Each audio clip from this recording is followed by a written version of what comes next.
I'm offended all the time. There's loads of things I don't like, but I love freedom of speech more.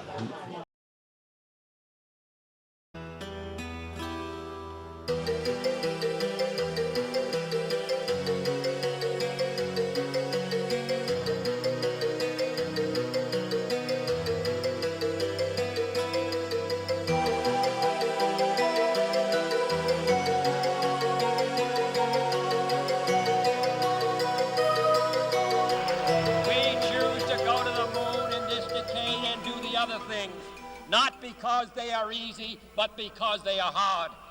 Because that goal will serve to organize and measure the best of our energies and skills. Because that challenge is one that we're willing to accept, one we are unwilling to postpone, and one we intend to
Welcome to the report from Iron Mountain.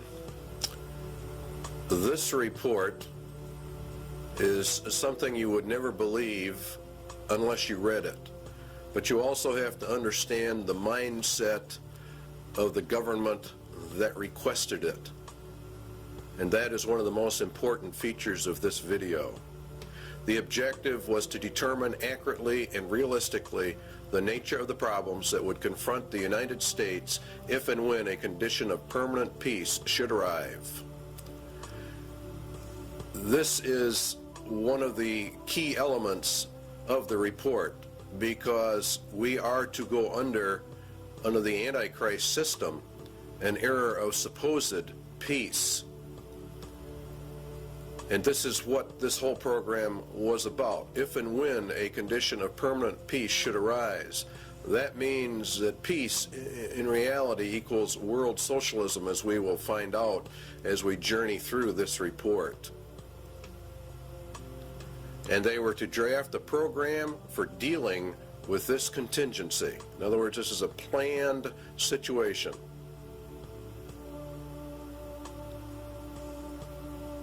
The program equals the agenda, and how do we control the people of America if we move to an era of peace? And not only just America, but the whole world at large.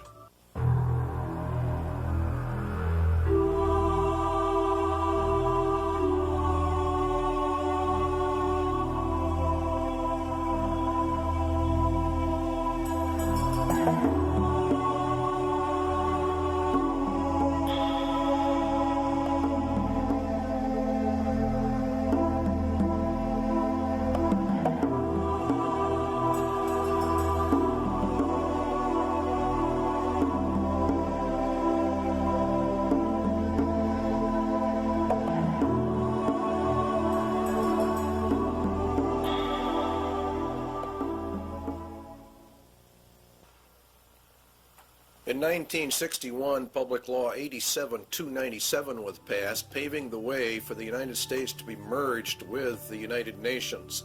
It's a very crucial law in that it disarms the American citizen in violation of the clear intent of the Constitution, which calls for our right to bear arms to maintain our free state. And by the calling for the disarming of all Americans, of course, we lose our free state and we are submerged actually into a slave state. The disarming was to be done by a period of gradual disarmament, and as they were disarming, the United Nations would be built up with a powerful standing army. The evidence suggests a CFR-TC Bilderberg connection, the rich men of the earth, the merchants of Babylon, the killers of the just, according to the Holy Scriptures. The report concerns itself with a globalist agenda, and the conclusions reached have been advanced by these groups. Every one of the conclusions in the Iron Mountain report have been advanced by these groups: Committee of 300, the CFR, TC Bilderbergers, Royal Institute for International Affairs, Tavistock, your Club of Rome, United Nations. It goes on and on. Okay, it began back in 1950, actually. These hearings began to take place in the United States, and the calls for a world government were actually held in 1950. Here's a resolution in Congress that was considered and called for testimony, and it says to provide a true world government through the adoption of a world government constitution. There was a clear intent to place the United States directly under the United Nations and to scrap our Constitution. Universal peace is a prerequisite for the pursuit of that goal, and from the competitive anarchy of nation states, therefore the age of nations must end, and the era of humanity must begin. You will find there's a constant call for the merging of all humanity. Here's a resolution adopted in the United Nations. This is what it says: regulation, limitation, and balanced reduction of all armed forces and all armaments. The all armaments means your weapons that you have in your closet for your own defense. It includes handguns and rifles and all kinds of things. Here's your blueprint for world peace, which was issued also in 1961, concurrently as this move towards putting us under the United Nations. You'll find that as the United States and the Russian military are to be reduced, the UN is consistently brought up to a higher and higher position. The only thing we are left with are internal security forces. Under the Freedom from War, this is a packet issued by the federal government to go along with 87-297. This can only be achieved, the merging and disarmament, through the progressive strengthening of international institutions under the United Nations and by creating a United Nations peace force. See, they want to progressively strengthen the international institutions, all of which come under the United Nations. We are to lose our sovereignty. This can only be achieved through the progressive strengthening. By creating a United Nations peace, which really means police force, to enforce the peace. This is what Daniel said, and by peace the Antichrist shall destroy many. He shall also stand up against the Prince of Princes, but he shall be broken without hand. And it was given unto him to make war with the saints, and to overcome them, and power was given him over all kindreds, and tongues, and nations. And all that dwell upon the earth shall worship him, whose names are not written in the book of life of the Lamb, slain from the foundation of the world. All right, back to the government report. The disbanding of all national armed forces and a prohibition of their reestablishment in any form whatsoever other than those required to preserve internal order and for contributions to a United Nations peace force. They are to bring the UN up to a point where no state would have the military power to challenge the progressively strengthened U.S. peace force, and all international disputes would be settled according to the agreed principles of international conduct. That's exactly what the Bible says. It was given unto him to make war with the saints and to overcome them, and power was given him over all kindreds, tongues, and nations. No one can make war with this final world entity. And if you will study your scriptures out, you will find that the United Nations fulfills every parameter listed for the Antichrist system. And Public Law 87-297 has been updated. There are numerous updates. You will, if you go search them out, Public Law 101-216, for example, has been updated. Here's another one. I have today signed H.R. 1495, the Arms Control and Disarmament Amendment Acts of 1989. It authorizes the fiscal appropriations to get this thing underway. Now, the problem with it is the Bill of Rights and Amendment 2, the right to bear arms, a well-regulated militia being necessary for the security of a free state, the right of the people to keep and bear arms shall not be infringed. In other words, in reality, you cannot infringe that right in any way, method, or manner. The only way a people can remain free is to hold in their power the weapons necessary to secure their free state. This amendment deals with the international security of the United States from its own government. In other words, this amendment was to secure the people's freedom from their own government, from an internal government takeover. This right is not there so that you can go hunting or for the other excuses made. It is there to prevent the government of the United States from becoming a dictatorship by treason. In other words, by betrayal of the Constitution of the United States. Now, in order to merge the United States into the United Nations requires a total betrayal of the Constitution, which guarantees you a free state through the right to bear arms. You see the connection? The United Nations is the communist, illuminist, Masonic world dictatorship, and there are no freedoms, hence they have to get the guns to eliminate the free state nation guarantee in our Constitution.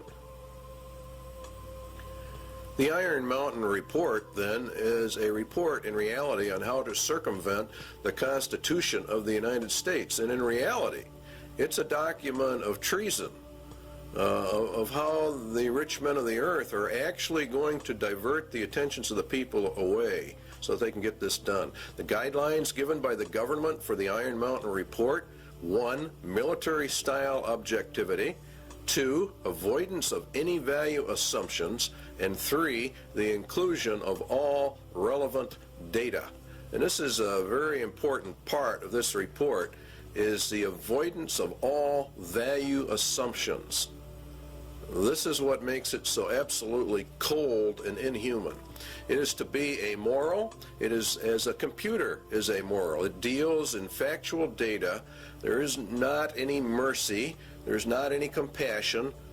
It doesn't deal in right or wrong, or what is good or evil. It is a report on the handling of men, women, children, and babies on the basis of herd or animal management without regard to any moral considerations whatsoever. It reduces people to objects. It reduces all humans to non-entities with no rights of self-determination, with no rights granted by the Creator, and with absolutely no rights under a Constitution. The Constitution has been effectively canceled by Iron Mountain. Now again, you'll find these resolutions coming up in Congress all the time that want to strengthen the United Nations, to establish an international criminal court, SJ 32. These are bills before the Congress and the Senate. The implementation of Agenda 21 and other Earth Summit agreements, which is all United Nations. Reagan called for the World Army. Clinton has approved a UN Army. You're seeing it on TV all the time.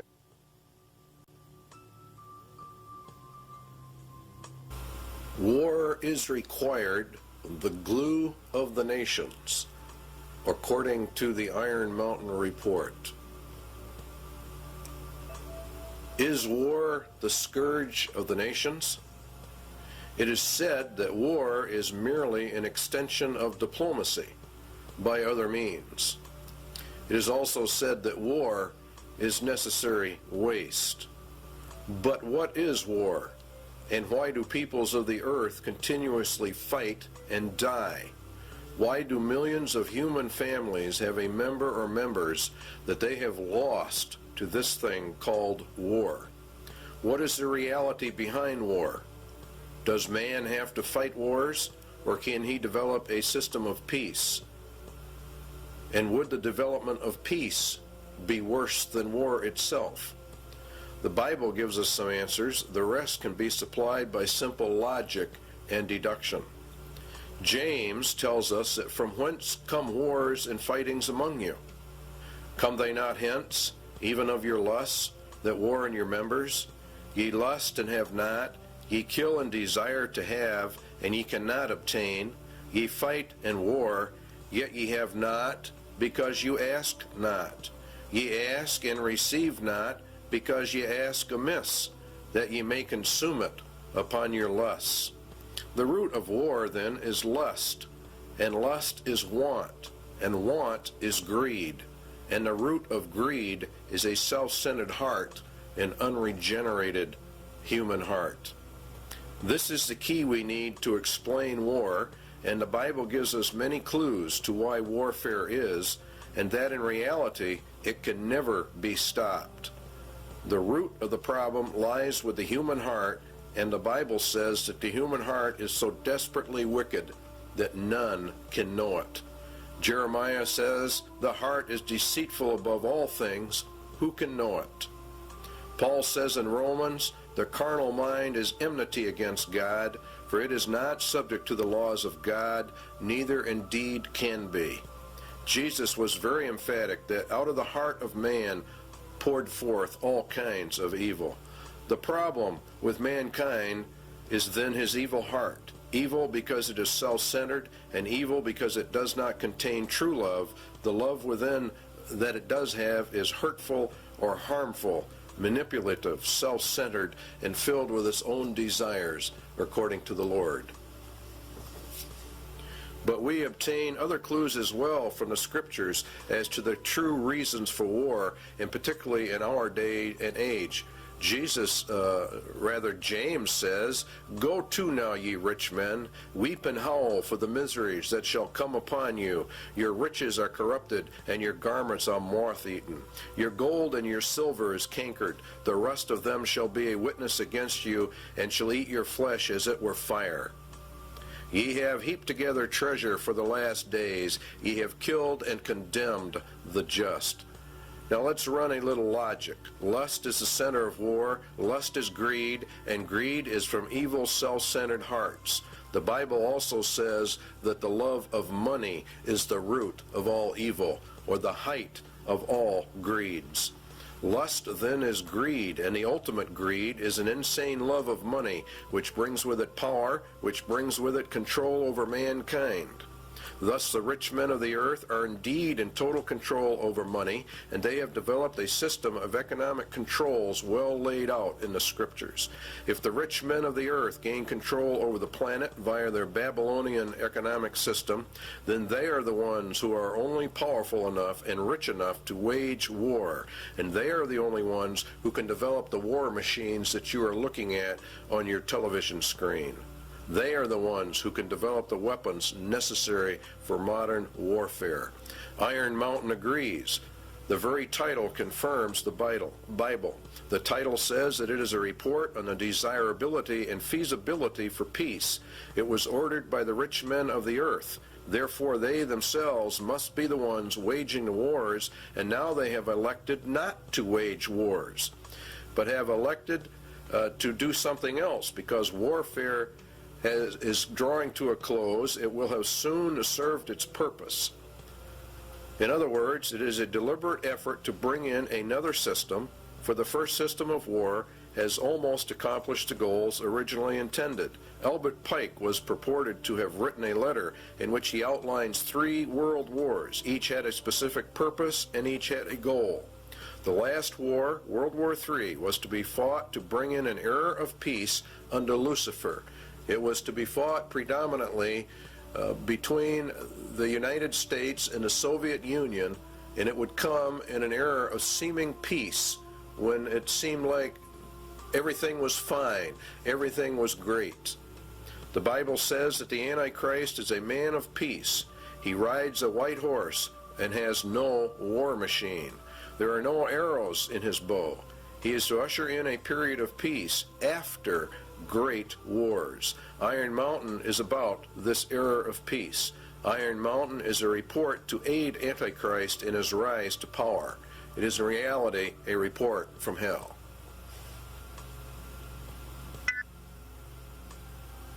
Iron Mountain asks, what can be expected if peace comes? What should we be prepared to do about it?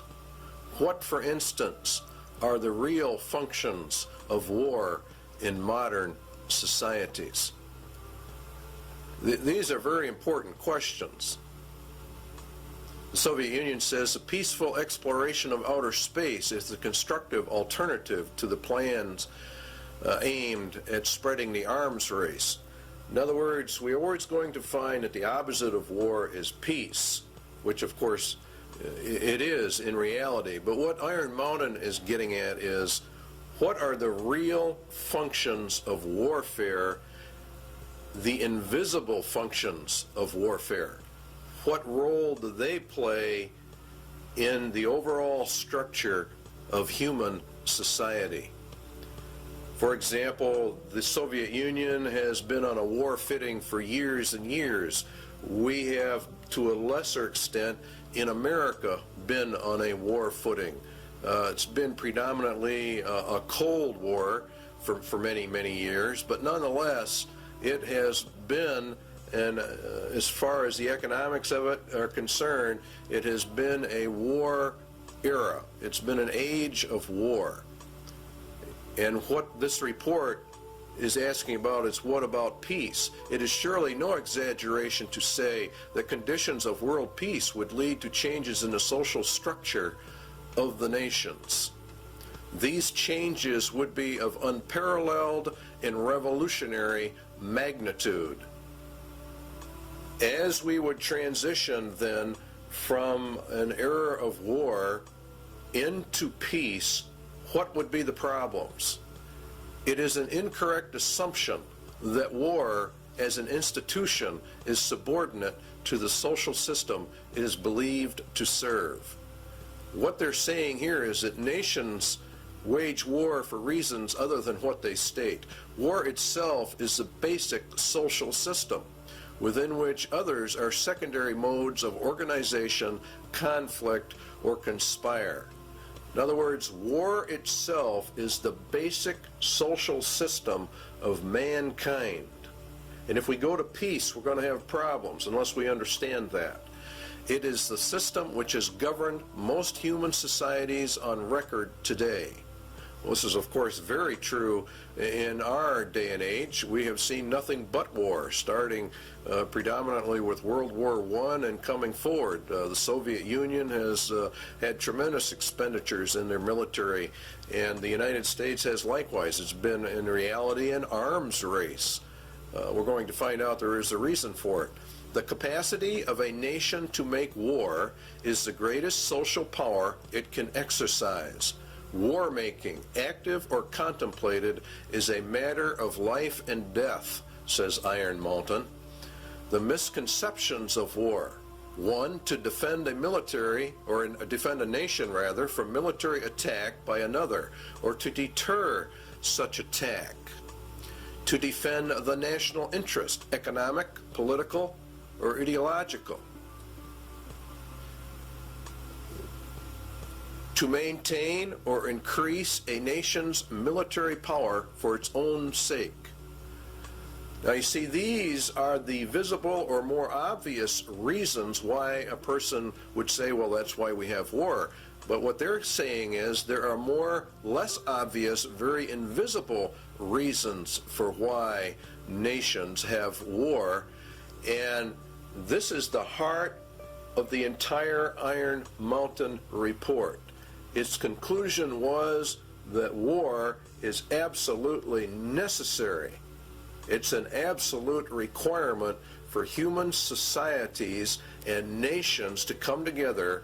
It is in reality, they claim, the glue of the nations. The Soviet military machine, or its war-making capacity, is the actual glue that has held the Soviet Union and the Communist Empire together.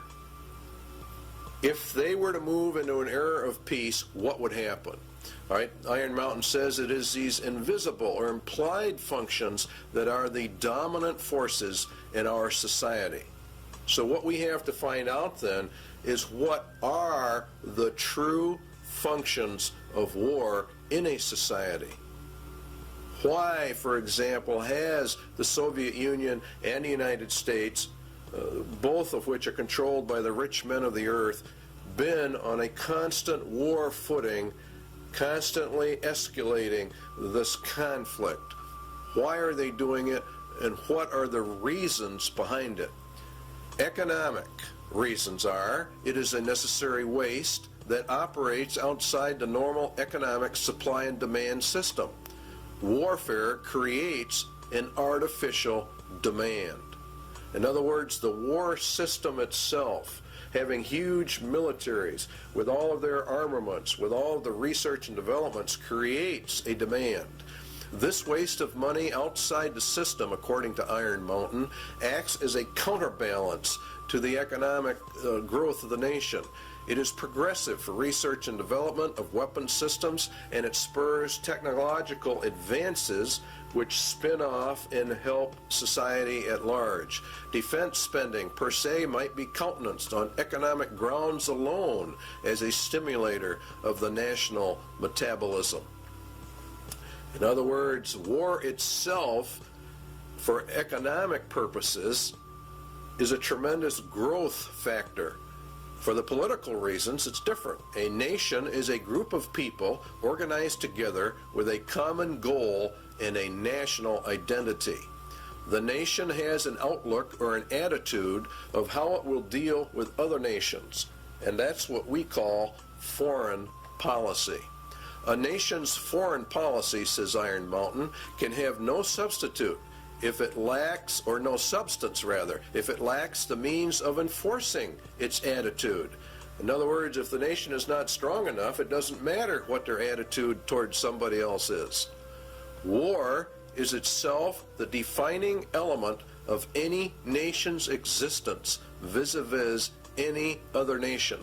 War, then, equals nations because it is the glue of nations and what causes them to come together, and peace would mean the dissolving of the nations. The elimination of war implies the elimination of national sovereignty and the traditional nation state. Please understand the importance of that remark in Iron Mountain. It is the elimination of war that brings us to world government. The war system not only has been essential to the existence of nations as independent political entities, but has been equally indispensable to their stable internal development. Without it, the war system, no government has ever been able to obtain its legitimacy. Or in other words, we could say its right to rule its society. War is the basis of that claim to rule, and it is therefore the glue that holds a nation together, according to Iron Mountain. The possibility of war provides a sense of external necessity without which no government can remain in power. The organization of a society for the possibility of war is its principal political stabilizer. All right, in other words, for the Soviet Union, they said that the American people were the enemy, and that gave them the glue which held the Soviet Empire together, which rallied the people to make such sacrifices so that we could build up this huge war machine. The basic authority of the modern state over its people resides in its war powers. Now that's another very important statement. Therefore, a substitute for the war system must be found in order to control the people and provide stability and legitimacy of government if we go into an era of peace. Now we know that the United Nations is to be that era of peace. So therefore, what they are saying is we have to find substitutes for what war does, the invisible functions of war.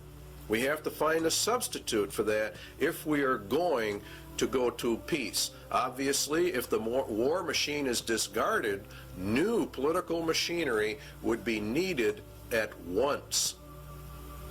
In other words, as they phase war out, they have to phase whatever they're going to put in its place in to control the people, to control the nation.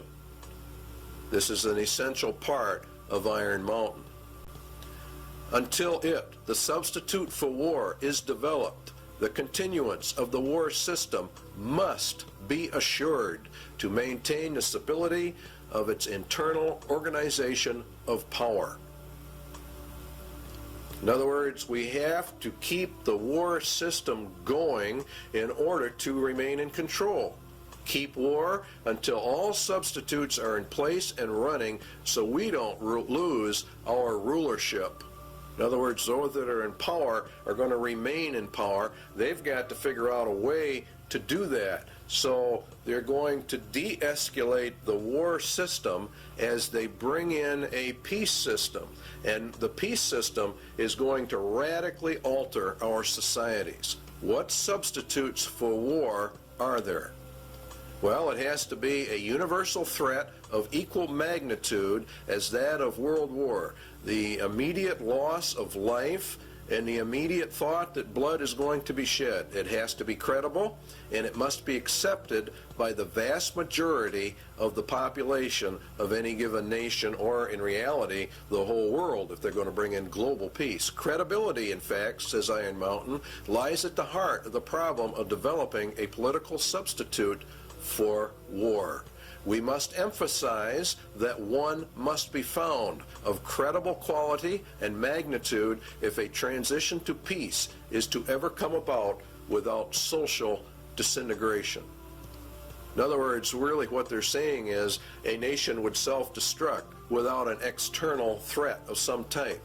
It is more probable in our judgment that such a threat will have to be invented rather than developed from some unknown conditions. That means exactly what it says. They're going to invent a system to accomplish this.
An effective political substitute for war would require alternate enemies.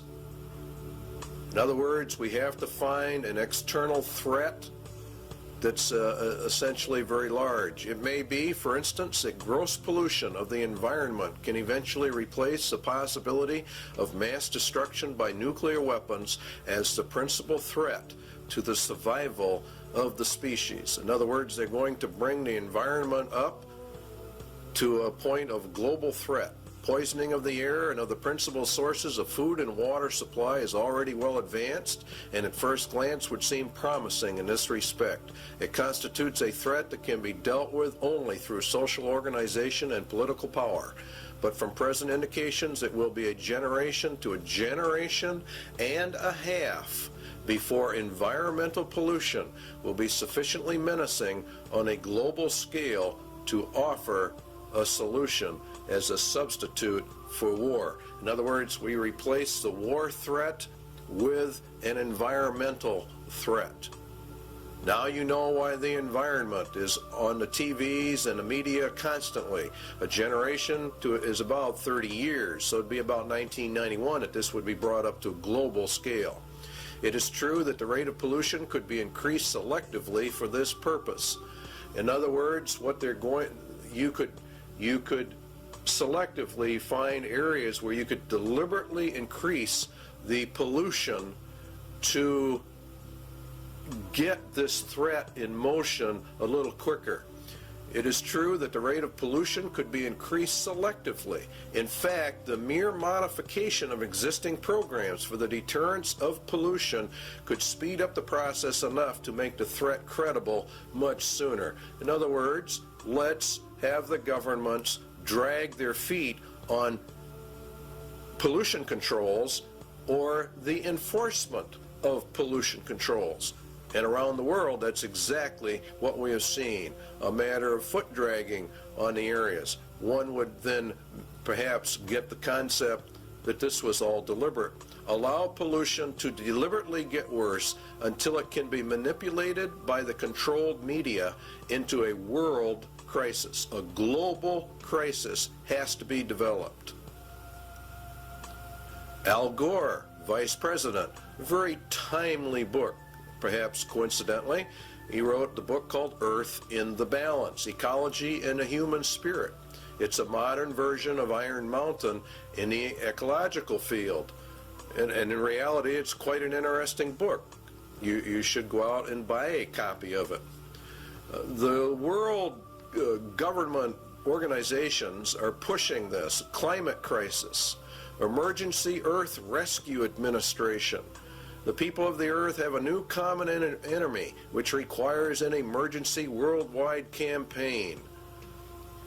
You see, and we have to abandon our armaments to join in a common cause for survival. What did Iron Mountain say? It had to be a threat to the survival of the species.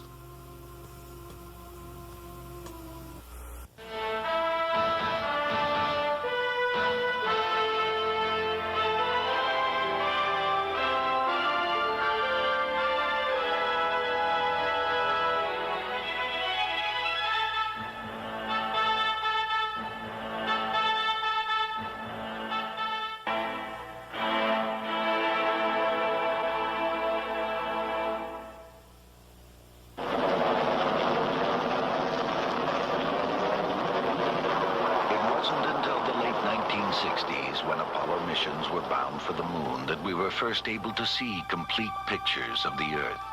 Environmentalists began to look at our planet as a single fragile ecosystem.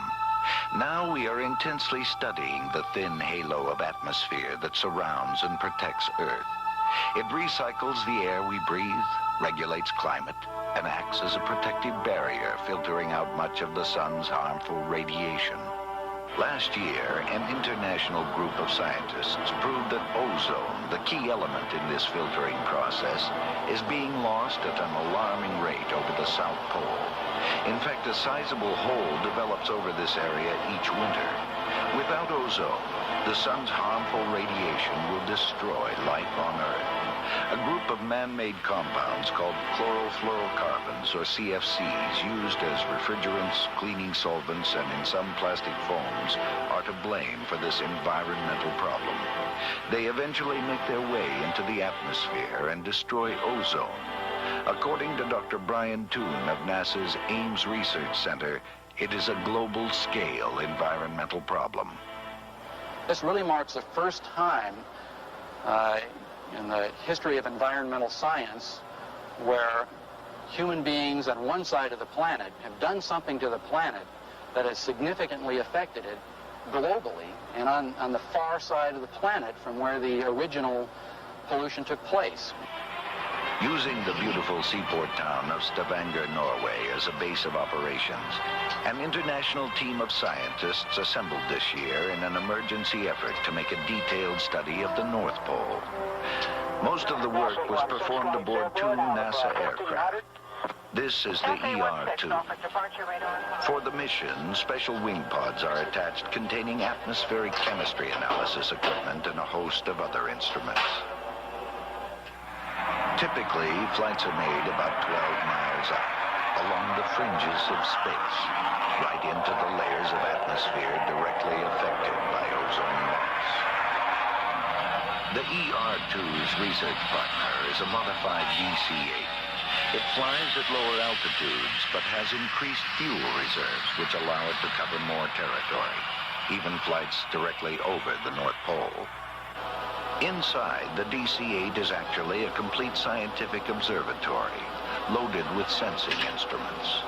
Scientists perform their experiments and are able to map results right on the spot. This instrument contains 4 lasers capable of shooting light many miles up into the atmosphere. The light reflects back to the plane and provides scientists with a cross-sectional map of ozone concentrations as well as aerosols, or regions where ozone depletion is capable of occurring. Initial results from both aircraft indicate that high concentrations of CFCs have been found at northern latitudes, primed for ozone destruction. When combined with high-altitude ice clouds, the right amount of sunlight and confined slow-moving masses of air, ozone destruction occurs. As a result of this airborne mission, scientists were able to confirm the process and predict areas of depletion. International policymakers have met in hopes of limiting the amount of CFC production and recently agreed to phase out its use by the year 2000. Many scientists worry that this may not be soon enough. Again, Dr. Toon. With the ozone problem, for example, when you release chlorofluorocarbons to the environment, it's decades to centuries before those are removed. Researching safe economic replacements for CFCs is a vital part of solving this serious environmental issue. Thanks to the intensive work done in the last few years, we know why ozone depletion exists. It is now up to the world community to take responsibility for the future of our global environment.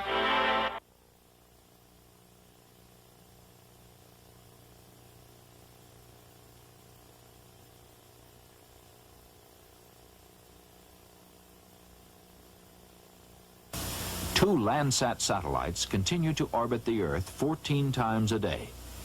From their 570-mile-high vantage point, they return images like these taken over rich California farmlands. Telltale red images indicate vigorous vegetation growth. The state of California is using Landsat imagery to inventory and map its irrigated cropland. Ecology, the balance of nature, is important to all life. One of the tools we can use to monitor this balance of nature on Earth is the satellite. Satellites can be used to observe our planet from a high vantage point. A NASA film called Remote Possibilities tells the story. From far out in space, the Earth appears serene and beautiful, displaying no hint of our crowded planet's many problems.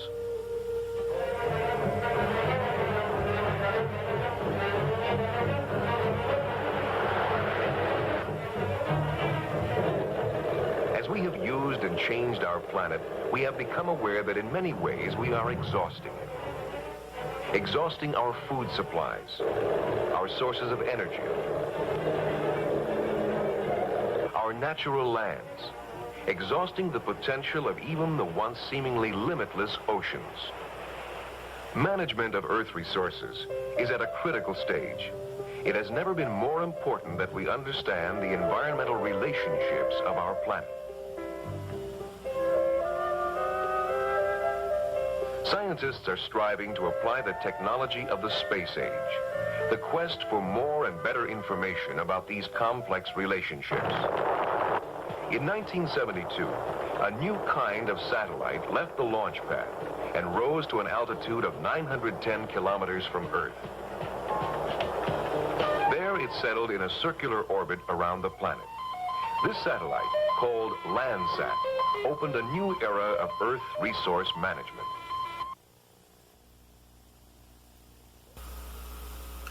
One substitute for war has then been found. The Iron Mountain agenda is being carried out. The objectives of the EcoScan? Well, the UN will end up with control over all the land, and ownership of the land will be held by the rich men. There is arising a crisis of worldwide proportions involving developed and developing countries alike, the crisis of the human environment. The process of compromise of national interests will, of course, have to take place. International economic security is inconceivable unless related not only to the world's environment, but also to the elimination of the threat to the world's environment. Well, the only major threat is private property ownership and private property rights, where people can do as they want. Let us also think about setting up within the framework of the United Nations a Center for Emergency Environmental Assistance. You can see how they're raising this thing up to an emergency status, an emergency level. And that's what Mikhail Gorbachev said in December 8th, 1989, in a speech to the United Nations. The United Nations will be the controller of all the lands in the world through their various ecological, environmental organizations that they are in the process of setting up. In fact, the Rio Earth Summit was for that specific reason. Now, it's owned by the rich men. That's who owns the United Nations. That's who actually runs it. Eco foundations of the World Wildlife Fund, Heritage Trust, Nature Conservancy, etc. There's a lot of them, and you have many UN organizations. And the rich men of the earth sit on the boards of directors on all of these groups. These groups are buying up huge chunks of private land for conservation, they say, and to preserve the earth. And of course, all of it is to be owned by the rich men. And what they cannot purchase by normal means will be taken under zoning controls, DNR regulations, or other land grab means via governmental authority and regulation. All land will be under strict eco-controls because, after all, we are now involved in the middle of an eco-emergency, and it's nothing but a scam. It's really a debt for land swamp is another part of it. The international bankers loan and control the monies to all the countries, and through interest have driven them into huge debt status. The debt of the United States is in the trillions. The bankers then come forward with a new plan. They will take the nation's land, and then they will cancel the debt of that nation. It is called a debt for land swap. This land will be held by a World Conservation Bank, owned, of course, by the rich men of the earth. They will then own all the land, all the resources, all the food. They become the absolute masters, and all the people become the slaves. It's a perfect scam. It's a perfect system. Because the eco-threat is now global, then obviously it can only be controlled by a global authority. And guess who that is? Why, of course, it's the United Nations. Now, the eco-scam is being pushed by every organization that's involved in the environment. Even Time magazine ran an article on the endangered earth. It's being put in all your children's school books, all of their study books, about the crowding of human life, about how we have such an ecological crisis, an environmental crisis, and unless we all do our share, why, the whole world is just going to disintegrate and the entire population of man will be eliminated. That's according to them. It's very interesting that Daniel said of the Antichrist that he shall divide the land for gain. In other words, he takes over all the land and divides it up amongst these various foundation groups.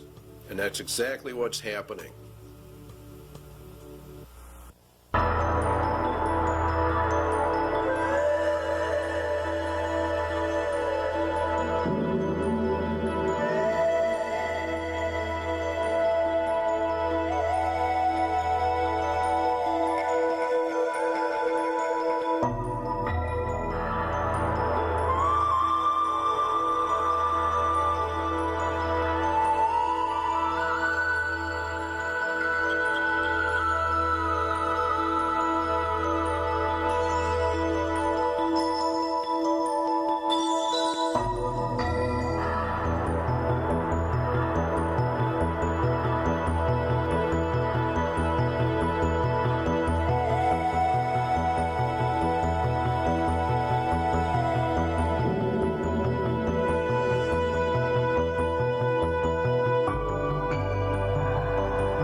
It has been hotly argued that such a menace would offer the last best hope for peace by uniting mankind against the danger of destruction by creatures from other planets or from outer space. Experiments have been proposed to test the credibility of an out-of-the-world invasion threat. It is possible that a few of the more difficult to explain flying saucer incidents are of this nature. The thrust of the second threat is to unite mankind against a common enemy. The escalation of the UFO mystery requires careful media control. The threat must also dovetail into the agenda for a one-world government. We often forget how much unites all the members of humanity. Perhaps we need some outside universal threat to make us recognize this common bound. I occasionally think how quickly our differences worldwide would vanish if we were facing an alien threat from outside this world. Everything that Iron Mountain proposes in all of their substitutes will lead into a one-world government. And that is the whole nature of it. There has been a tremendous amount of interest in UFO activity. Many, many books have been written about it. The average Christian, I believe, probably poo-poos the whole subject, but we believe here at CIA they're making a tragic mistake when they do that, because the Bible does mention some things that would tend to imply very strongly that UFOs are in fact real and will be a latter-day occurrence, just before the end and just before the return of Jesus Christ. As you can see, here's a book for Christians, UFO, End Time Delusion. It is part of the grand delusion that God is going to cast down upon man for the rejection of Jesus Christ in the end. There have been many books written about the government's cover-up of the UFO experience, and that the United States government knows exactly what is going on, and we would agree with that from the viewpoint of the scriptures, that the people of the world, the governments of the world, the highest levels of the powers that be, know exactly what's going on when it comes to the UFO mystery. They do because their mind is controlled by Satan, and he is the author of all of this. It's part of the grand delusion in the end. And there was war in heaven. Michael and his angels fought against the dragon, and the dragon fought and his angels, and prevailed not. Neither was their place found any more in heaven. And the great dragon was cast out, that old serpent, called the devil and Satan, which deceived the whole world. He was cast out into the earth, and his angels were cast out with him. Now Satan was cast down to earth, and we were to observe it from here. It would appear as though he came down from heaven. For as the days of Noah were before the flood, they were eating and drinking, marrying and giving in marriage, until the day that Noah entered the ark. Now Jesus said, so shall it also be. And the days of Noah were quite a few. He lived 950 years before and after the flood. He was there when man began to multiply on the face of the earth, and daughters were born unto them. And the sons of God saw the daughters of men that they were fair. Now, the book of Enoch gives us some information about that. It happened after the sons of men had multiplied in those days, that the daughters were born to them, elegant and beautiful. And when the angels, the sons of heaven, came down, you see, they took wives, each choosing for himself, whom they began to approach, and with whom they cohabitated, and teaching them sorcery and incantations. And the whole situation is one where these were literal fallen angels that came down and mated with the daughters of men, and they produced a race of giants, according to the book of Enoch. And many ancient writings give this interpretation to the sons of God mystery of Genesis 6. Is there life out there? Good heavens. To doubt it is a failure of more than the imagination. It is a failure to recognize the limits of our own stupidity, the nascency of our science, the rudiment of our tools. We listen, we search, we hope for a sign as if our eyes and ears are good enough, our brains large enough, our egos small enough. And what is interesting is that they said they would return. Now the Spirit speaketh expressly that in the latter times some shall depart from the faith, giving heed to seducing spirits and the doctrines of demons. Now the word seducing comes from the word planos, which if you do a word study comes all the way back to where we get our word planet. Could it be that the interpretation is, in the latter times some shall depart from the faith, giving heed to impostors from other planets? That would be the most literal translation, and that is also exactly what is happening. These imposters are actually demons pretending to be from outer space. It is part of the grand delusion. For this cause God shall send them strong delusion, that they should believe a lie, that they all might be damned who believed not the truth, but had pleasure in unrighteousness. They reject the concept of creation, even him whose coming is after the working of Satan with all power and signs and lying wonders. This would result in UFO contacts of the first, second, and third kind as Satan sends his advance guard to prepare man for the grand delusion.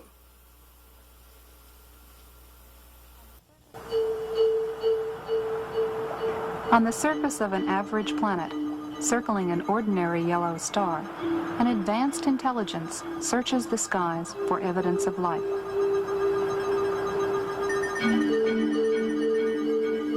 Directed by even higher intelligence, machines with brains of silicon patiently sift through faint shards of radio data for the unmistakable signal that will indicate the first sign of life beyond Earth. Now plans for the most sophisticated SETI search ever focus on the Goldstone Deep Space Communication Complex in California's Mojave Desert. It is the site of tests for a possible future NASA project, one not yet funded. The full-scale NASA system, when operational in the next decade, would be billions of times more powerful than the sum of all previous searches. For Carl Sagan, a proponent of SETI for many years, this technical progress has made the present unique. For the first time, we're mustering substantial, sophisticated, serious scientific searches for extraterrestrial intelligence. There's never been a time like that before. So there is some chance that in the next few decades we will get a signal from some spectacularly distant, spectacularly exotic civilization, and everything on Earth will, as a consequence, change. That is possible.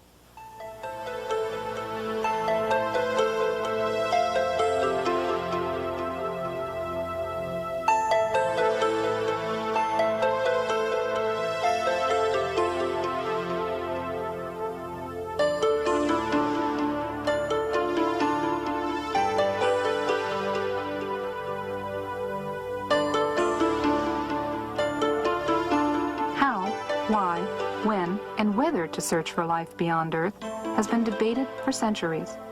Deciding what sort of signal to look for in the skies is no easy task. NASA's proposed search focuses on radio, a portion of the electromagnetic spectrum where nature produces the least interference for any intelligent signal. The plan is to use existing radio antennas and combine them with advanced computer hardware and software specifically designed for the task. Signal processing equipment suitable for SETI is constantly becoming more powerful and more efficient, but also cheaper and smaller than ever before. SETI pioneer Frank Drake came up with a way to organize our developing knowledge and current ignorance.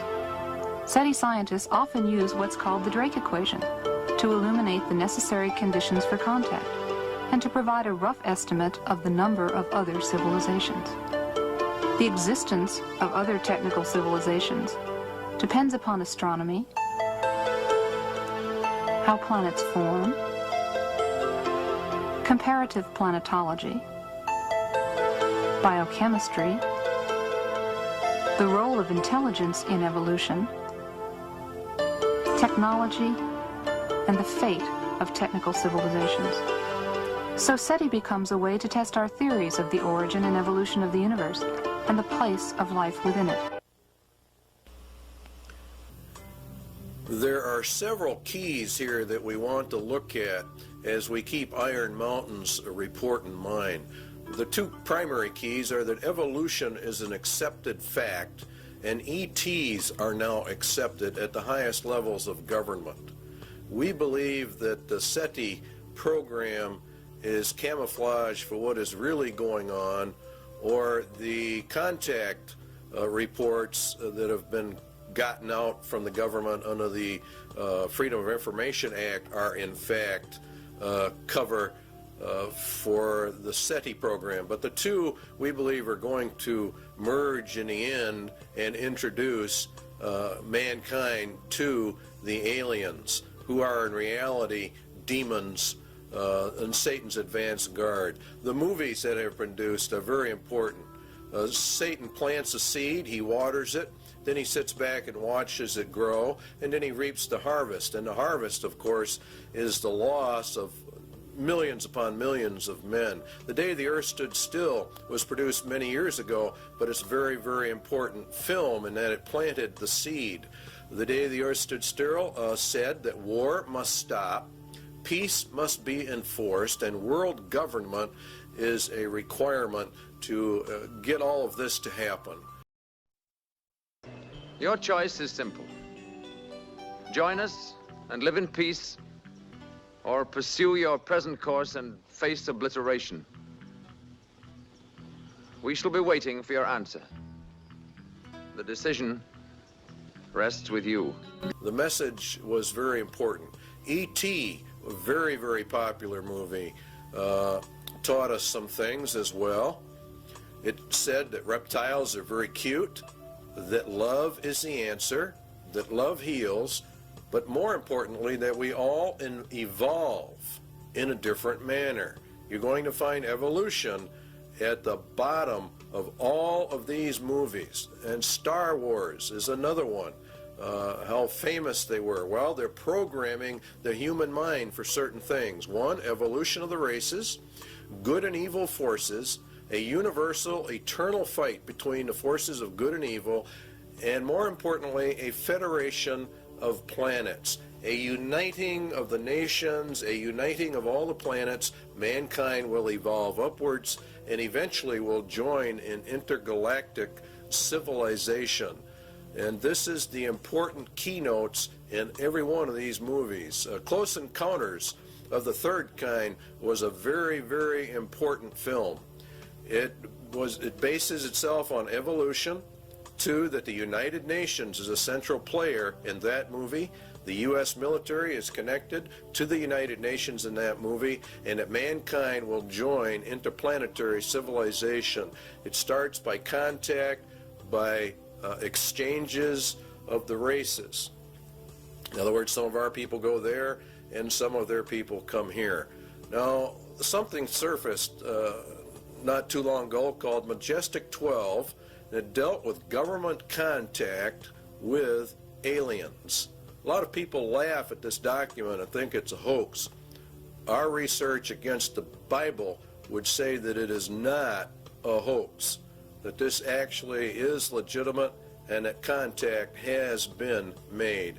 Operation Majestic 12 is a top-secret research and development intelligence operation established by special classified executive order of President Truman. Now, this took place back some years ago. Very interesting, however, what Majestic 12 sets up.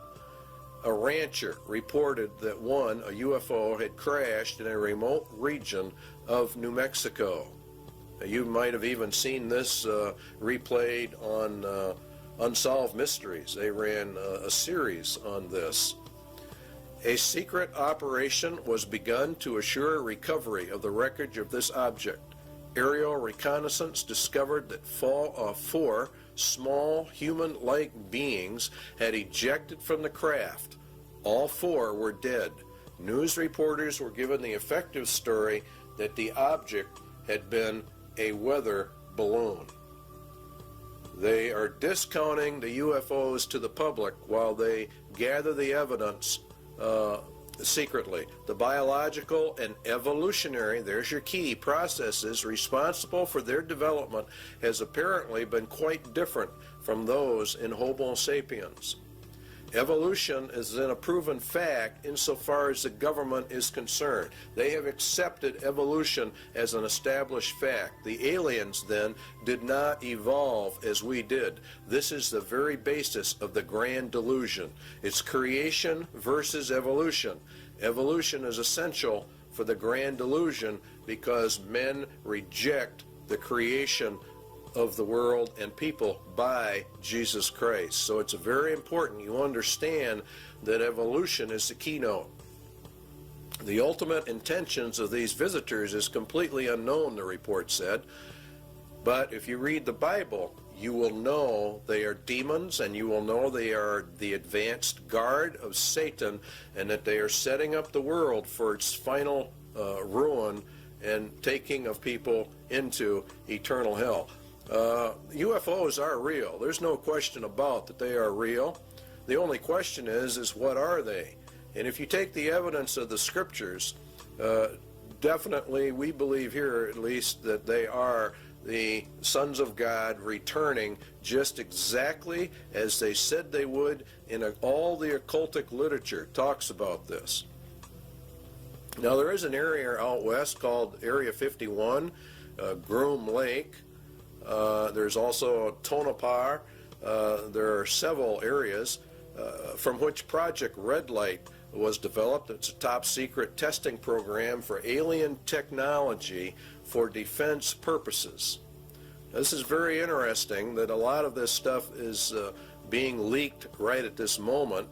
As we get into this, a congressman said, I have no comment as to what is going on in Area 51. That was Congressman Harry Reid, and he went out there to visit the area because the Air Force had made a land grab, and he went out there on behalf of his constituents to find out why. It is said that President Eisenhower signed a treaty with actual aliens in 1957. The swap was they could take our people for experimentation and we would get technology in exchange. In other words, the aliens come to Earth, we take their technology to build our defense mechanisms. Now, a lot of people think this is ridiculous, but if you read what it says about Babylon the Great, the nation, it gets all of its technology from Satan. Satan is the one that gives them the power. And this is why the United Nations is being brought up. And this is why the United States is so deeply involved. In exchange for technology, the U.S. government agreed to allow the aliens to abduct humans for experiments. And this accounts for the large number of abductions reported all over America. This is part of the grand delusion, which has evolution at the root of it. Now you have actually two options. All of the leaks of this type of information are disinformation, where it is real and the aliens really are here. The Bible evidence would be that it is real, the aliens are here, and that they are the advanced guard for Satan. He's programming the human race for this delusion, and it's based upon evolution. The sons of God of Genesis 6 have returned, as they said they would in occult writings. And Jesus said, as it was in the days of Noah, so would it be again. And that's when the sons of God came down. So therefore, the agenda of Iron Mountain for external threat number 2 has been and is being carried out. Scientists are even going to the UN now to find out how are we going to answer these aliens from our SETI contacts at NASA.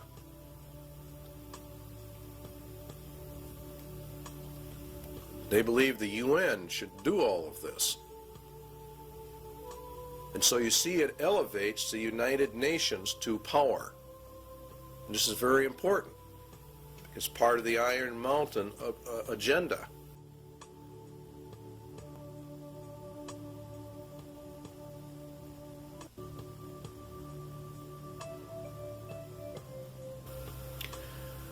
It might be argued that a well-armed international police force operating under the authority of such a supernatural court could well serve this purpose. In other words, they're going to set up another threat. This is threat number 3, actually, an omnipresent, virtually omnipotent political or police force. It's an international police force, because remember, if we go into peace, we have to dissolve the nations, because war is the reason we have nations. All right, so the report then that was issued by the State Department, Freedom from War, and the program was to establish a permanent international peace force within the United Nations. In other words, to deliberately bring it up. The peacekeeping capabilities of the United Nations would be sufficiently strong, and the obligations of all states under such an arrangement sufficiently far-reaching as to assure peace and a just settlement of differences in a disarmed world. They're going to use the United Nations to keep the peace. In other words, a world government, which is exactly what Daniel talked about and Jesus talked about. And it is very deadly. During stage 2, states will develop further the peacekeeping processes of the United Nations to the end that the United Nations can effectively suppress any threat or use of force by anyone, and that would include the American people. It's going to be omnipresent, and it's going to be omnipotent in its ability to handle. And this is what Revelation says, who can make war with the beast? Remember that the U.S. and Russia are to have their internal or militaries turned over to the United Nations in this 3-stage process, and we end up with a UN in total control of the world, a global entity, precisely as Daniel and Revelation talk about. It's and Jeremiah and Isaiah refer to it as, of course, Babylon. And this process, of course, emerges, bringing out the United Nations as the final end-time global ruling entity, which the Bible refers to as the apparatus of the Antichrist, or we could say the Antichrist system. And that is why it sits in New York City, the big city. On the wall in the Security Council is a phoenix. That picture you're looking at right there is in reality the phoenix bird, which is to grow up out of the old world order. America is to be patrolled by Russian, Belgian, Irish, and Colombian and Venezuelan troops under this plan. UN troops are already on U.S. soil, and it won't be very long before these sites that you're seeing right here are going to be very commonplace in the United States. And if the American citizens resist, they are simply going to be liquidated according to the Bible. This power will come to pass. They've laid their plans well, and God has ordained it and allowed it, and is allowing it to happen. And so it's, in reality, here in America, it's a judgment against the United States. There are many books written about a United Nations peace force, so this is not anything we're making up. They come in under the UN Charter. And the last part of it, this principle of non-interfering in a nation shall not prejudice the application of enforcement measures under Chapter 7. In other words, the United Nations claims that it doesn't really want to get involved in internal national affairs, but the opposite is in reality the truth. Chapter 7 deals with action with respect to threats of the peace, breaches of the peace, or acts of aggression. And it's the Security Council itself that determines the existence of a threat, breach, or act of aggression. And it can even walk in under the threat, or it's a possibility that we might have problems. And they determine the existence of any threat to the peace. So they can come in, if they choose to, on very fragile grounds, which is exactly what they did in Somalia. Should the Security Council consider that measures provided in 41, which are more economic, I don't know exactly what word to use, but sanctions, I guess, is the best word to cover it. If that doesn't work, if economic sanctions do not work, then they can resort to military powers. And they can use whatever they have to maintain or restore international peace. Now, Psalm 2 says that the kings of the earth set themselves and the rulers take counsel together against the Lord and against his anointed.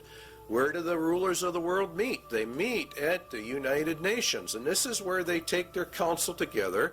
And the United Nations is, according to the Bible, anti-Christ, anti-God to its very core. It is, in fact, the substitute for God and Christ on planet Earth. They intend to take it for themselves. The fourth beast shall be the fourth kingdom upon earth, which shall be diverse from all kingdoms, and shall devour the whole earth, and shall tread it down, and shall break it in pieces. And the 10 horns out of this kingdom are 10 kings. Now, it's a diverse kingdom. The United Nations is not a kingdom, and it's not a nation. It exists solely by treaty power, by an arrangement of nations itself. Excuse me. The United Nations is to be brought up to full global power with an army so powerful that none can fight against it. That's the entire plan, and that is exactly what the Bible talks about for the end times. It will also break into pieces the entire world, and that's done under Article 52, which deals with regionalism, which is in fact breaking the world into pieces. And this is how they do it. They actually subdivide the world into 10 regions. That came out of the Club of Rome, and here are the regions on the TV screen. Region 1, of course, is North America, and it's Region 1 by virtue of the fact that North America, and particularly the United States, is the primary power behind the United Nations, enabling this to happen. The United States itself is broken down into 10 federal regions. We have global regions, and now we have national regions. And in our country, they are simply called federal regions. And we're moving, in effect, from elected officials to appointed officials to non-elected bureaucrats who are appointed.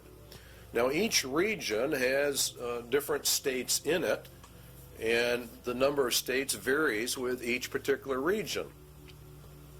Then each state is subdivided up into its particular regions. Many times it falls along county lines, many times it doesn't. Overlapping all of it is, of course, grids that keep getting smaller and smaller, which is the reason why thousands or millions, actually, of Americans are getting address changes. They're going under the United Nations grid system, which divides the world into tiny pieces, which is exactly what Daniel said. They can get it right down to your house number. In fact, they can get it down to about 10 square yards of turf.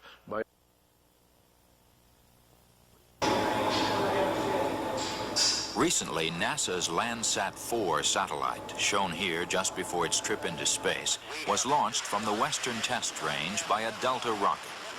This Landsat is the fourth in a series of NASA spacecraft designed to continuously collect accurate information on Earth's resources. More than 100 nations will make use of the information gathered by Landsat 4 in land use planning, mineral exploration, and agriculture. Landsat project scientist Dr. Vincent Solomonson described a new instrument on the satellite called the thematic mapper. In urban planning, the thematic mapper will be very effective. Features that were blurred or hazy over cities as viewed by the multispectral scanner on Landsats 1 through 3 will be seen much more clearly from the thematic mapper. And as a result, urban planners will be able to manage and monitor the spread of the urban sprawl into the surrounding countryside. The major receiving and processing facility for Landsat data is located at NASA's Goddard Space Flight Center in Greenbelt, Maryland. After completing its 3-year mission, Landsat 4 is designed to be retrieved by the space shuttle. Okay, standing by for up telemetry command reset. So what we have are 10 federal regions. We have 10 federal regional councils, which are miniature Washingtons in each federal capital. We're being regionalized, and pretty soon there won't be any such thing as counties or states. So what we're doing is we're going from county and state control to total federal control, and then the federal government's losing its control to the United Nations. This is globalism. This leads to the federalization of our police or the security forces within the United States. And this is really in total violation of the constitutional implications, but they're not paying any attention to the Constitution. The internal security forces are not your peacekeeping, UN peacekeeping troops. The peacekeeping troops are there to put down actual revolutions and wars. The internal security forces are there more for crime control and the rounding up of people. Predominantly, the MJTF police will be the national police force. And this is George Bush and Clinton and the rest of them have continuously pushed this arms control treaty because they have to disarm us in order to make this thing work. If you will recall, we discussed that in the constitutional crisis. The MJTF police means multi-jurisdictional task force police, and it removes all citizens from local, county, and state protections that you had under the law. And they're just abolishing all of this. And the MJTF police mission, we believe, is the house-to-house search and seizure of people. It's made up of National Guard units, state and local police, converts street gangs as needed into deputized police. House-to-house search and seizure, separation and categorization of men, women, and children as prisoners in large areas. Now you have to understand that in order to liquidate the millions of people that Jesus Christ says are going to be liquidated, they have to plan this out long before it happens. 1965, they started the Office of Law Enforcement Assistance. Then came in 1968 the Omnibus Crime Control Act, which converted the OLEA to the Law Enforcement Assistance Administration. They called, in turn, in 1971 for a regionalized police force. In 1971, an advisory commission on intergovernmental relations issued a pamphlet called M67, which called for a special multi-county and interstate police force. In other words, the merging of all police forces into one federal group. The LEAA in 1973 made calls for the elimination by merger of small police forces. This is exactly what Germany did under Hitler. All dictatorships have two common characteristics: general confiscation of guns in order to prevent internal rebellion, and the establishment of a national police force to enforce the edicts of the dictator. We are following Nazi Germany almost to the exact letter. Carter issued an executive order 12-148, and he established the Federal Emergency Management Agency known as FEMA. FEMA absorbed the LEAA and became the primary control organization for internal security of the United States in an emergency. They're gearing this thing towards an emergency. That emergency is going to be World War III, and it ushers in this whole system.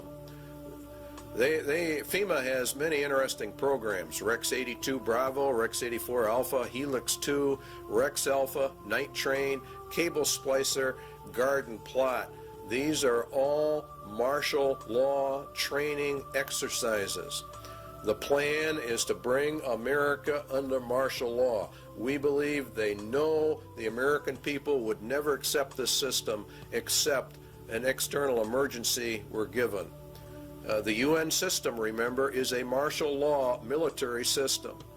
Under the executive orders of FEMA, mandatory registration of all people, including babies and children in the United States, at the United States Post Office. They have boxes in them. We already know about it. They're marked for emergency use only. The primary one here to look at is 11,000, seizure of all civilians and work brigades, which is in reality slavery, and includes the rights to split up families as well. In essence, what will happen in America is going to be worse than the communist revolution in Russia. This plan provides the basis for the deployment and employment of military resources, including National Guard personnel, for civilian disturbances. So Iron Mountain external threat number 3 has been and is now being implemented. An omnipotent police force. Next on the list is the space program as an economic substitute for war.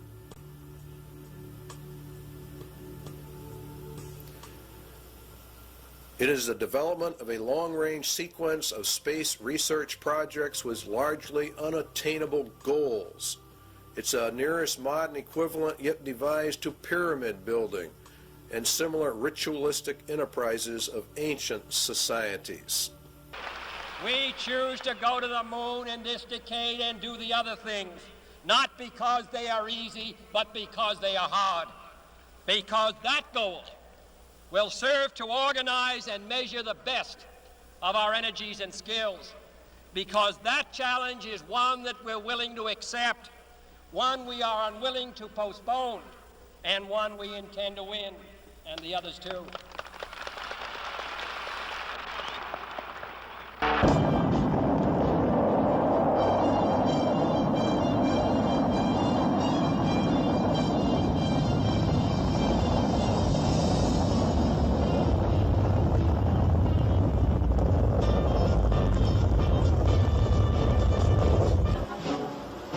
Everything associated with the Saturn V was huge. The rocket itself, the building where it was assembled, and the crawler transporter that carried it to the launch pad. The fully loaded Apollo Saturn V was 363 feet tall. Its main engines alone generated 160 million horsepower, and its fuel pumps pushed fuel to the engines with the force of 30 diesel locomotives. As Saturn V lifted off Launch Complex 39 for the first time, it weighed more than 2,800 tons.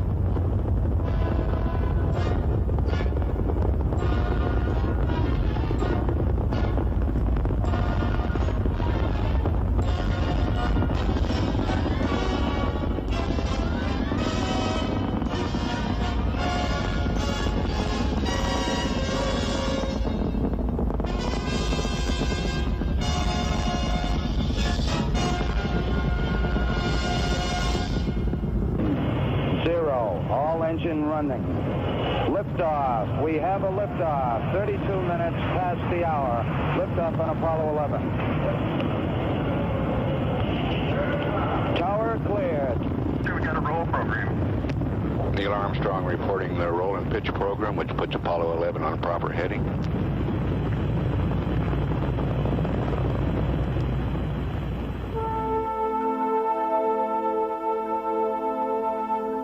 Apollo 11 is calling you on the high gain. How do you read, over? Roger, loud and clear on the high gain. Eagle, you're looking great. Coming up 9 minutes. We're now in the approach phase. Everything looking good. Altitude 4,200. Houston, you're go for landing, over. 40 feet down, 2.5. Picking up some dust. 30 feet, 2.5 down. Straight shadow. 4 forward. 4 forward, drift into the right a little. 20, down a half. 30 seconds forward, just. Good. Okay.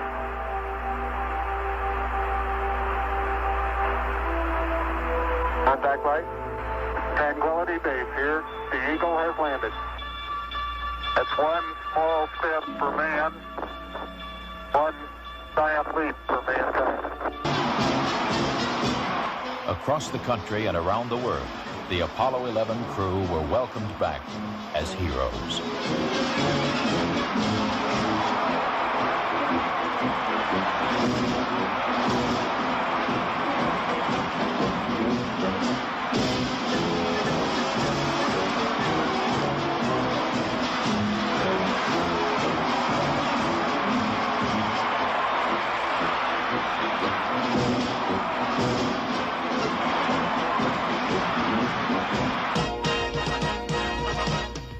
Before Project Apollo ended, 6 additional flights to the moon were made, and all but one were highly successful.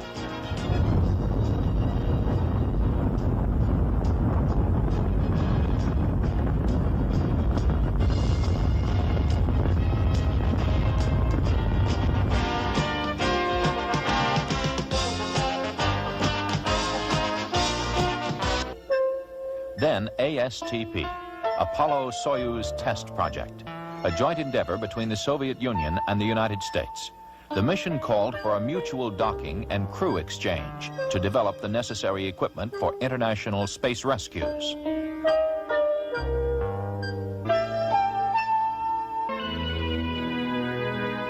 We looked back at planet Earth with Landsat remote sensing satellites.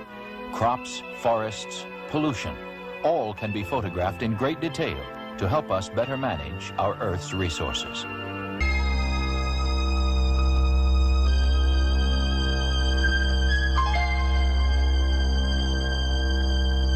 As of now, 2/3 of the planets in our solar system have been explored, and by the end of this decade, we will have explored most of the rest, including Uranus and Neptune. Space Shuttle 5, the first operational flight. 2 commercial communications satellites were hauled into orbit, one for satellite business systems and one for Telesat of Canada. Their deployment was a complete success. Did you get it? You don't have it, obviously. I got it. Space Shuttle 6 was the second operational mission, and Flight 1 for Challenger, this country's newest spacecraft. After launching a 5,000-pound tracking and data relay satellite from the payload bay, mission specialist astronauts Story Musgrave and Donald Peterson became the first Americans in 9 years to walk in space. Practice needed for satellite repair work. Due for my massive article. Historically, the space program has proceeded in a building block fashion, and toward that end, NASA has begun looking at the next logical step, a possible future space station, a permanent presence in space. The station would serve as a scientific and technological laboratory, as well as an operations base from which satellites could be serviced and large structures assembled. One of the highest priorities is to develop a clear understanding of a station's proper role in the total space program, so that if and when it is proposed for development, the station will be a truly significant national asset, one that would ensure continued American preeminence in space. The space program in general and the shuttle program in particular have gone a long way to help our country recapture its spirit of vitality and confidence. The pioneer spirit still flourishes in America. In the future, as in the past, our freedom, independence, and national well-being will be tied to new achievements, new discoveries, and pushing back new frontiers. We must look aggressively to the future by demonstrating the potential of the shuttle and establishing a more permanent presence in space.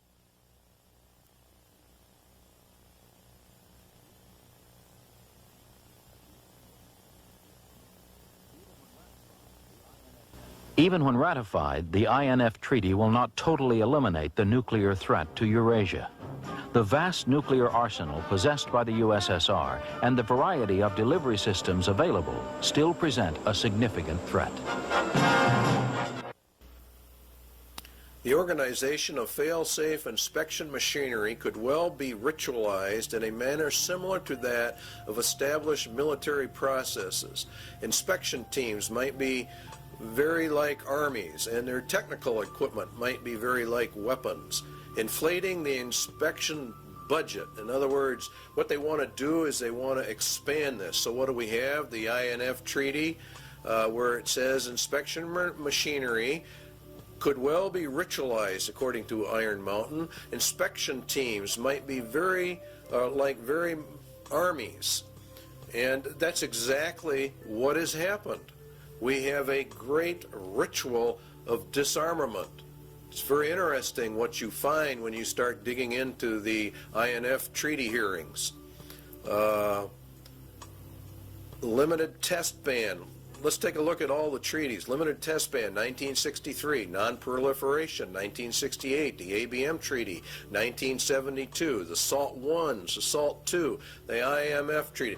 Very long, drawn-out process. And this is exactly what Iron Mountain recommended be done. It is one of the most important elements of the INF Treaty is the President establishes in this area operating on-site inspection. One layer of the regime, it says on the last sentence, builds upon another, and the whole thing becomes elongated, and it actually becomes a monster in and of itself. The data exchanges required are really immense, and so it requires an elaborate governmental system in order to accommodate all of this. And so Iron Mountain recommendation number 2 has definitely been implemented. The second one is the universal health care was a recommendation of Iron Mountain. Universal health care for all. It's an economic substitute for the war economy. It's very interesting how all of this works. Health, drastic expansion of medical research, education and training facilities, hospital and clinic construction, the general objective of complete government guaranteed health care for all. That's exactly what Clinton has introduced to the American people. He announced a universal health care and mandatory insurance program. And so they're putting everything in place exactly as Iron Mountain told them to do. It's universal, and you cannot exempt yourself from it, and it is causing a lot of trouble around the nation. But the arguments are not going to be on that basis. What is going to happen is we're going to be issued eventually a global identification card, and that is the purpose of this whole thing. The medical card has only one purpose, that's to get the foot in the door for the MARC system. Iron Mountain's third recommendation is being implemented. Iron Mountain Economic Substitute number 4, a new educational system to bring in globalism. Under the United Nations, UNESCO, Congressional Record, The Great Conspiracy to Destroy the United States, Education for Freedom and World Understanding. You see, all of this is designed to bring us into a world system, a global system, under the control of the United Nations. The second manifesto of the U.S. Office of Education, the implementation of the program of surrender through education. In other words, they destroy Americans' national pride and put us under the United Nations. And the NEA is leading in this. They even say it themselves, teaching about globalism and the world system. They say enduring peace cannot be attained until the nation states surrender to a world organization. This was found out during the Reese Committee hearings in Congress. Putting the evidence together, we conclude the NEA has been an important element in the tax-exempt world to indoctrinate American youth with internationalism, which is synonymous with a lot of communist, illuminist, whatever you want to call it. The Iron Mountain agenda is being carried out. Outcome-based education, the developing of leaders for restructuring the schools, change agents. Parents are beginning to get upset, but they are not putting it together. American 2000, a national strategy to change every nation, every family. Everything is going down exactly as Iron Mountain said it should. Global education is nothing more than a promotion of the United Nations and to destroy the Constitution of the United States, to bring us out from the Constitution and to merge us into the UN. That's what they're going to do. To improve learning and teaching by providing a national framework for educational reform, to promote research, consensus building, and systematic changes needed to ensure, you see, everything has to be changed. Guess where the changes all lead to? And guess who's behind it? If you look, Robert Mueller, former UN Secretary General to the UN, member of the Planetary Citizens, wrote the Global Core curriculum. Marilyn Ferguson, the Aquarian Conspiracy, New Age. This is all being integrated into the educational system of America. And it's called America 2000. And it is extremely subversive. The national and international power play for education. It's going to go through because God has decreed it will go through. And UNESCO is behind it. Gorbachev, we parted with the old world, rejecting it once and for all. We are moving towards a new world, the world of communism. We shall never depart from it. Books are on the market explaining all of this. We don't have time in this video to get into it. But Iron Mountain Recommendation 4 is being implemented. Iron Mountain Sociological Substitute for War, Slavery.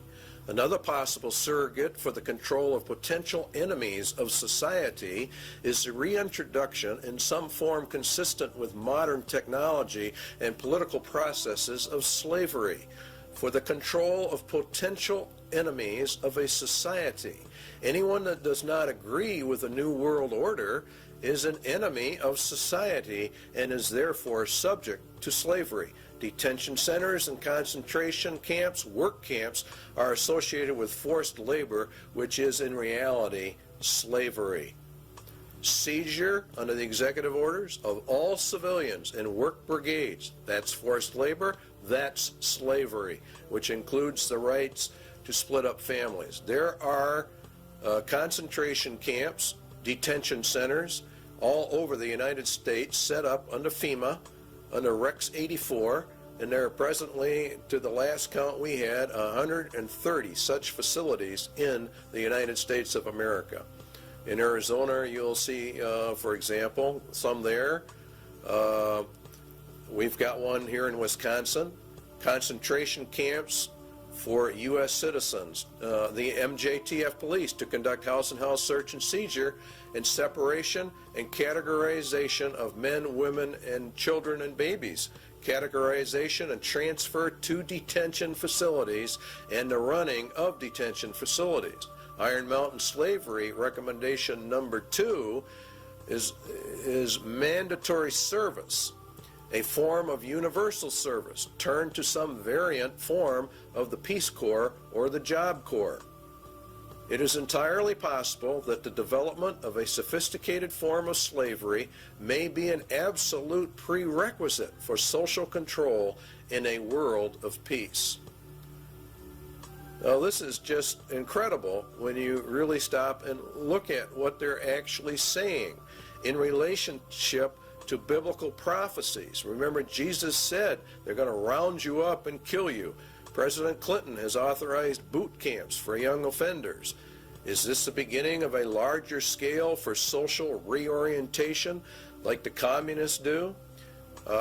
America 2000, the national plan that's going into our schools, requires mandatory community service. There are calls going out all the time. Bush and Clinton have called for mandatory community service for all youth.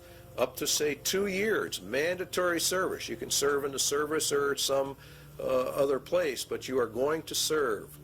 So the substitute for war is being implemented. Iron Mountain Sociological Substitute for War number 2 is called blood games. Game theorists have suggested in other contexts the development of blood games for the effective control of individual aggressive impulses. More realistically, such a ritual might be socialized in the manner of the Spanish Inquisition and the less formal witch trials of other periods for the purposes of social purification, state security, or other rationale both acceptable and credible to post-war societies. Inquisitions, witch trials for the purpose of social purification, state security, which is the key one. Such a ritual might be socialized. In other words, they make it into a big social event, like the inquisitions were. We saw part of that beginning to unravel when we watched the Branch Davidian invasion and subsequent massacre of David Koresh and his group. A lot went down at Waco that very few Christians understand. David Koresh, the Branch Davidians, were demonized by the national media, first of all. They were tried, judged, and executed in a social ritual in total violation of every right guaranteed under state and federal constitutions. The Waco massacre followed all points of ritualized killing. They were a cult. It was for social purification, and therefore they deserved what they got. Their compound was raided by federal assault groups when in fact there was no evidence of any crime having been committed.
Yesterday's action ended in a horrible human tragedy. Mr. Koresh's response to the demands for his surrender by federal agents was to destroy himself and murder the children who were his captives, as well as all the other people who were there who did not survive. He killed those he controlled, and he bears ultimate responsibility for the carnage that ensued.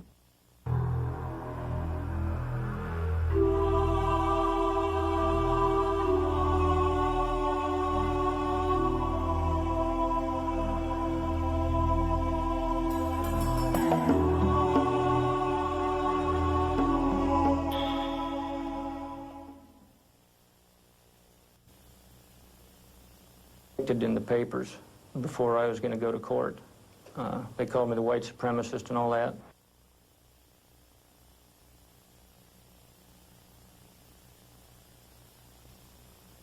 Victims of demonization that we all are victims of. When the federal government decides that it's going to prosecute somebody, they sort of demonize them.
began to ring out. Well, do you want to give your federal agents that leeway to just say, when they kill American citizens, that things just went wrong? We just have a mother here dead, we have a little boy dead, and that just things went wrong.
During the Weaver trial, it was admitted by federal agents that they had been ordered to kill the Weavers regardless of any threat family members posed to government personnel.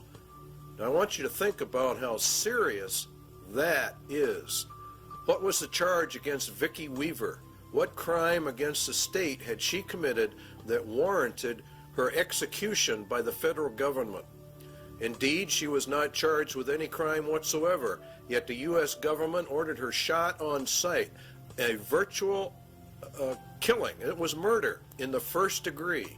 It is cold-blooded, ritualistic, social purification because the Weavers held a viewpoint not politically correct. The Weaver case, along with the Branch Davidians, proves we are in the middle of the final battle for the Constitution of the United States. There are many, many enemies within America that want to get rid of our Constitution and destroy our rights. The war has now shifted from a paper and legal war to an overt shooting war, and we feel it's going to get far worse. They came against this thing to see what the reaction of the American people would be, and they found out that the American people cheered them on. So we are ready for a complete takeover. Spotlight put out a small publication on FEMA in case of emergency. Executive orders, Blueprint for Dictatorship, also is one of their publications. Now, an executive order is issued by the President of the United States. It does not go through the Senate or the Congress. He merely issues it. It's put in a federal register, and within 30 days it has full effect of law, and nobody passes upon it. Now, that's fine, and he has some rights to do that, but not contrary to the Constitution of the United States. FEMA developed national security emergency plans for the regulation of immigration, nationals of enemy countries, plans to implement laws for the control of persons entering or leaving the United States, develop intergovernmental and interagency law enforcement plans and counterterrorism programs to interdict and respond to terrorism incidents in the United States that may result in a national security emergency. To interdict and respond to terrorism incidents in the United States. Now, this is a key that they're beginning to use. Under the new Crime Control Acts, particularly under the Crime Control Bill number 8, which is now before the Congress, a protester can be charged with terrorism. And this paves the way for the government to declare all those who oppose the New World Order as terrorists, and therefore imprison them, because you will be a political dissenter. To develop law enforcement plans to respond to civil disturbances. These people know perfectly well there's going to be major disturbance when this thing finally comes in. So they want all bases covered by law. So that's their rationale. They will legally be able to do this. You don't think it's going to happen. This is exactly the executive order issued by George Bush to quell the Los Angeles riots. LA went under martial law. Very few people understand what that means, but it means, in essence, that the Constitution in Los Angeles was totally suspended. And it says in there that units and members of the armed forces of the United States and federal law enforcement officers will be used to suppress the violence. In other words, they're federalizing everything, and that's what happens under martial law, and to restore law and orders. They can also call up members of the National Guard. That's a key point. They're militarizing the nation. They're putting it under military law. If Americans do not want the New World Order and they resist, America will go under immediate martial law rather than through the staged program into a martial law system, which is what the UN is. Also included to coordinate all federal agencies assisting in the suppression of violence and the administration of justice. Martial law suspends the Constitution of the United States. The UN is to be brought up to full power, and it will rule through martial law via a three-tier military martial law system. The first one we're going to actually look at is called FinCEN, and FinCEN, from the data we can get, it's not only a financial controlling sector, but it has to do with other things. Their equipment is black, and there are reports of a multitude of black helicopters all over the United States. We get calls on it virtually every day from someone who's just had them flying over the house. The FAA says that the black paint schemes are used on helicopters by the Drug Enforcement Agency and the U.S. Army Special Operations.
Here is a map of FinCEN locations in the United States, and these are confirmed, they claim. We have not been able to verify it. We're bringing this to you strictly unverified for troop deployment locations in the United States of America. There's been a fairly consistent reporting in Montana of UN combat groups. They are in reality the top tier in the UN system, and entrance to the U.S. was by presidential executive order 11-11-90, signed by President Bush. And there are many battle group locations, and there are many multi-jurisdictional task force police, which are the third tier, or the lowest, on the UN police force. And it is, in reality, from what we can gather, is the federalization of the police forces in America and putting them in reality under the United Nations command, which we go under. And that would be for the detention centers, concentration camps for dissenters are part of this overall system for the roundup of people. Now, one of the largest ones is in Alaska. The Alaskan camp is the biggest, being over 1 million acres, and it's located just outside of Fairbanks, according to reports, and it's serviced by a spur line called the Alaskan Railroad. That's very interesting because under the emergency orders under FEMA, one of the railroads that gets activated and falls under their control is the Alaskan Railway. And so we are beginning to find out that all of this goes together. The Alaskan camp was purchased under a mental health bill, and of course you have to understand that they are using mental health as one of their primary methods of warfare.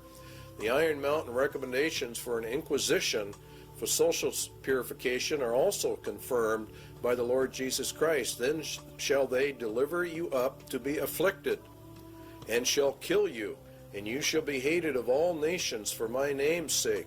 This is predominantly a move against Christians and Jesus Christ. And he shall speak great words against the Most High, and shall wear out the saints of the Most High, and think to change times and laws. See, that's exactly what they're doing right now. They're changing all the laws. And it was given unto him to make war with the saints, and to overcome them, and power was given him over all kindreds, tongues, and nations. And in Revelation 17, and I saw the woman drunken with the blood of the saints, and the blood of the martyrs of Jesus. And this is actually, you're going to find out, has much to do with the United Nations. Iron Mountain, substitute for war blood games, has been, in effect, implemented and is being carried out. Ecological, considering the shortcomings of war as a mechanism of selective population control, it might appear that devising substitutes for this function should be comparatively simple. In other words, war kills off some people, and so now we have to have an ecological substitute for that function, and it really boils down to total population control.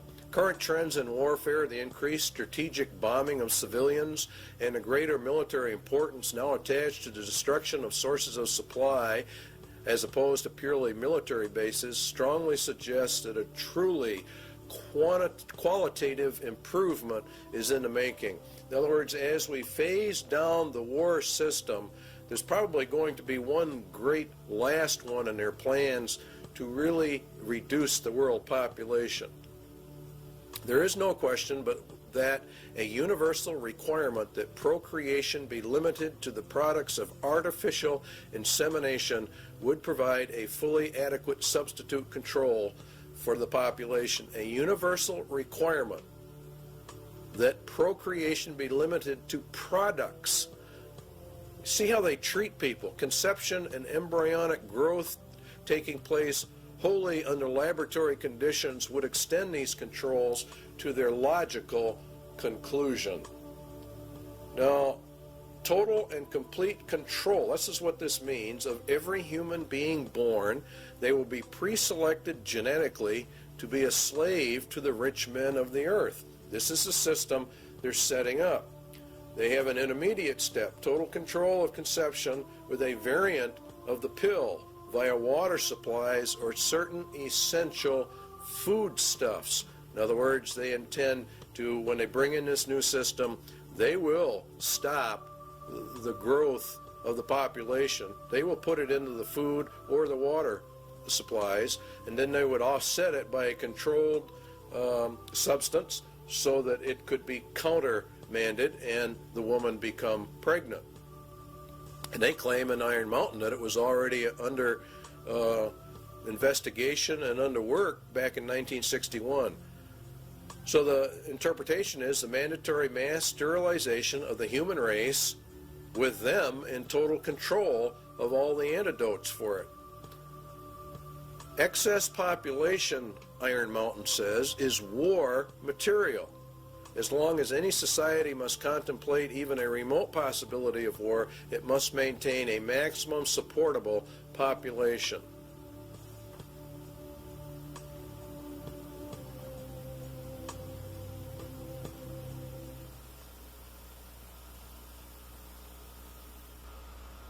When the auditor finally gets his hands into the balance sheet.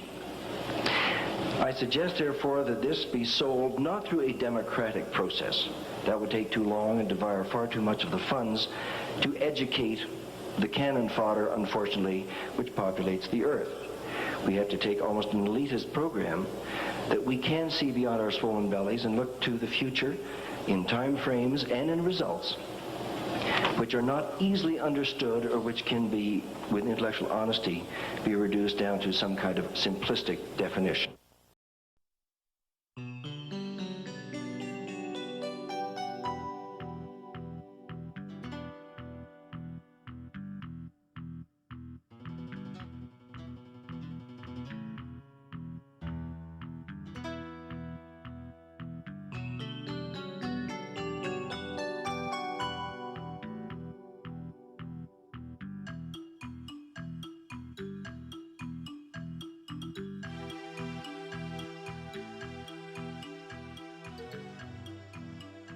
Ha ha ha ha!